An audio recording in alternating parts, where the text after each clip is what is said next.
નગિનદાસ સંઘવી નામના સાહિત્યકારે બહુ સુંદર વાત કરેલી. એમણે કીધું કે દીકરો છે ને એ ગમે એવડો મોટો થઈ જાય ને પણ પોતાના બાપનો બાપ ન બની શકે, પણ દીકરી છે ને થોડીક મોટી થાય એટલે પોતાના પિતાની માં બની જતી હોય છે. એ દીકરી છે ને એ પોતાના બાપની માં બની જાય, કારણ કે એ પિતાને પોતાની દીકરી અંદર માતાની છબી દેખાતી હોય, માની છબી દેખાતી હોય.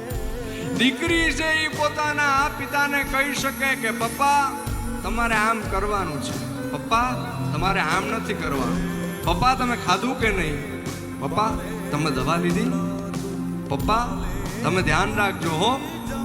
આવું દીકરી છે એ પોતાના પિતાને કહી શકે, કારણ કે એ પિતાને પોતાની દીકરીની અંદર પછી માં દેખાતી હોય.